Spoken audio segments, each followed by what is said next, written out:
The close-up. We all know it from the movies.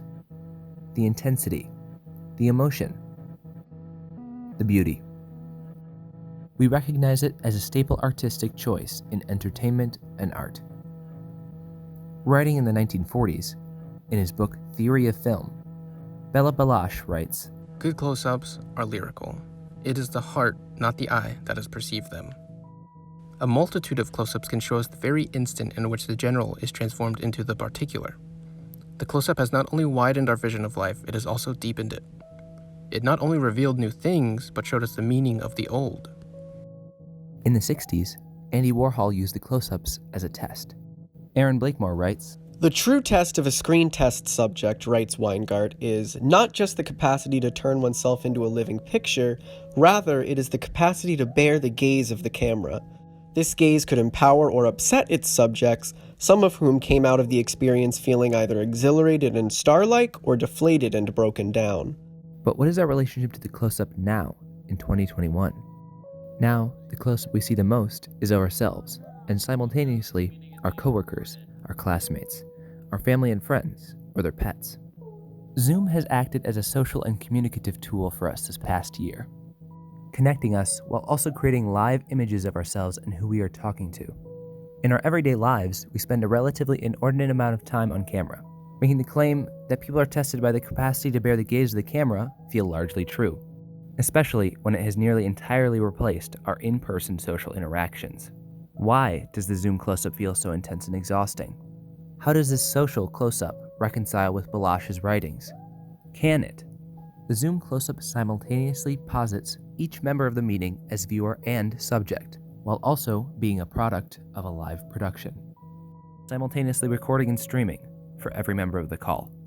If we truly perceive the close-up with our hearts, what happens when we are both subject and viewer of that close-up? How does this affect us socially and cognitively? Viewer. This is how we see life. Only its leading melody meets the eye.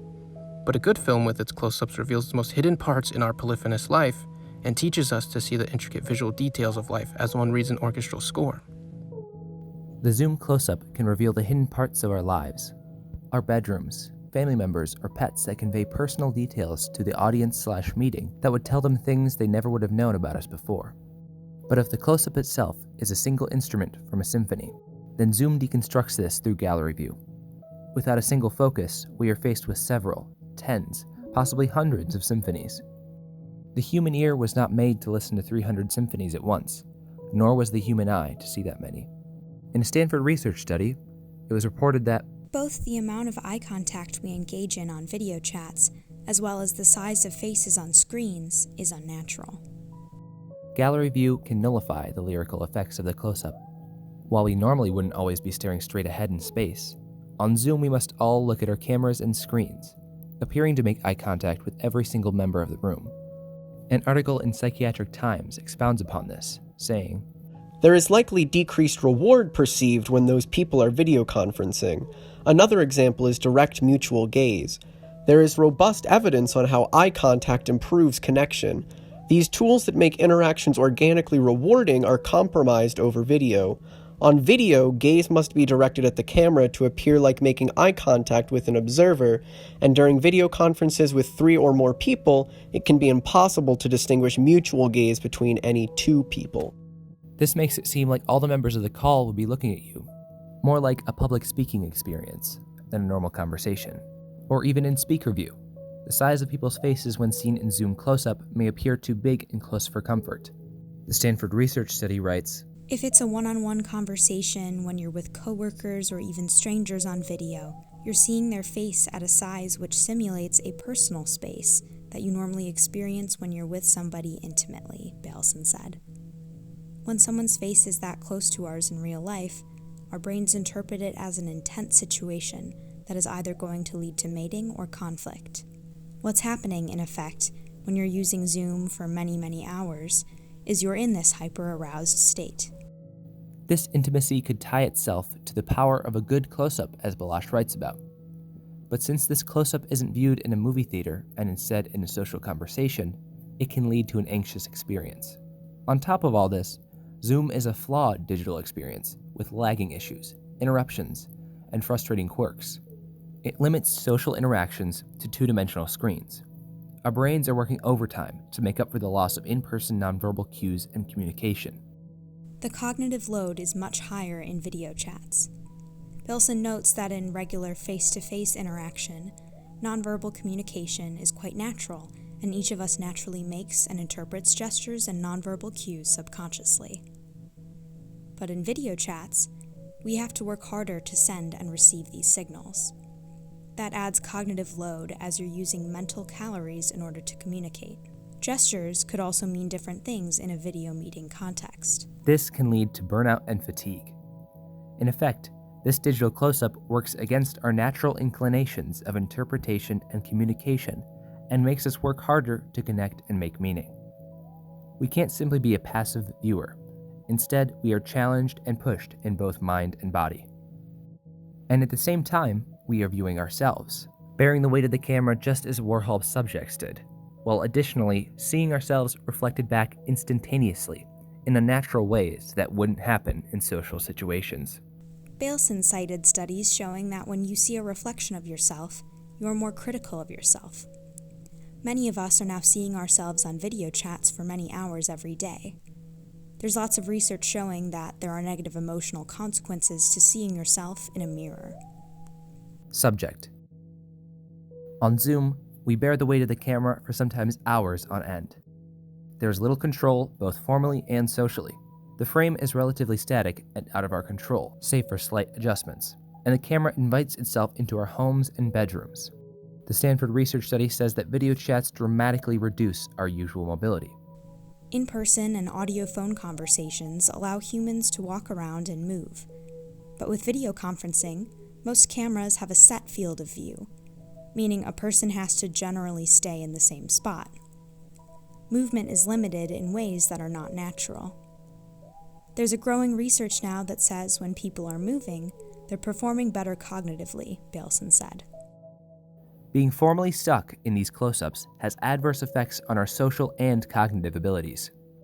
The frame of the Zoom close-up doesn't allow for us to move, explore, or interact with others in natural or organic ways. The digital frame is all we have to perform within, and anything outside of that is only off-screen space for the other members of the call. Because our cameras are often affixed to our devices, they cannot move as freely or fluidly as the movie camera. But maybe this contemporary close-up creates meaning out of this restriction, as Balázs wrote about. Often we are on camera for our social, familial, academic, and professional obligations. It isn't for art or experimentation, or for some larger truth or beauty necessarily.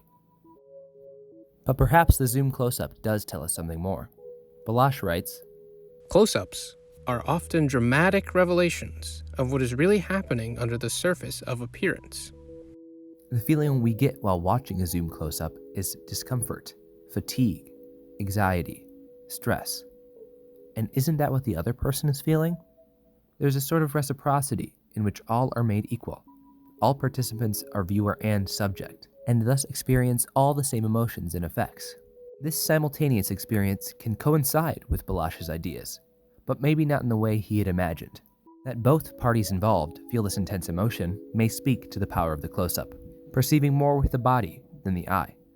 Between bearing the gaze of the camera and being overloaded by the stimulus of a Zoom call, new experiences and meanings are found. Seeing the close-ups of everyone this past year, in their homes, sometimes beds even, dressed down, exhausted and just trying to cope, deconstructs so much of what we aim to build up around us every day.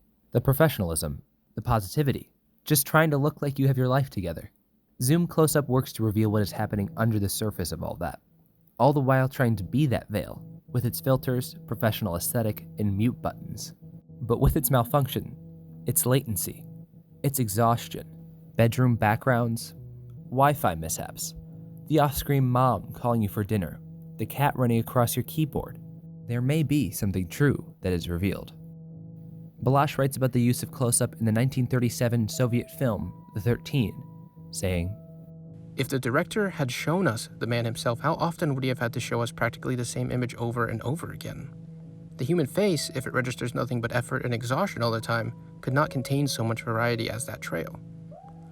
Only at the end of the road do we see the man himself at the climax of his dramatic struggle. We see him still crawling forward on all fours, then we see him sink down and swoon. Now the man's facial expression also finds its mark, in our hearts, because the director did not use this effect too soon. Here is a classical example of how the close-up should be used.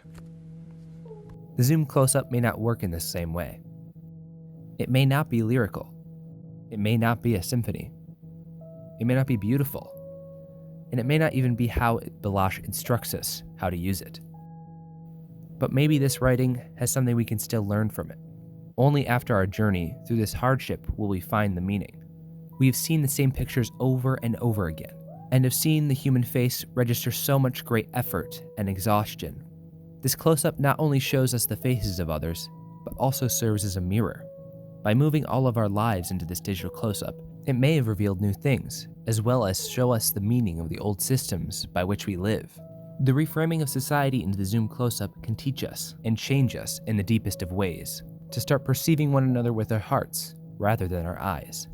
As we're forced to tear down the walls of professionalism, where we are confined into this intimate space where we're confronted with how our peers, bosses, teachers, and family members are dealing with this pandemic. This is our last resort of communication, and we are making the choice to see each other's faces.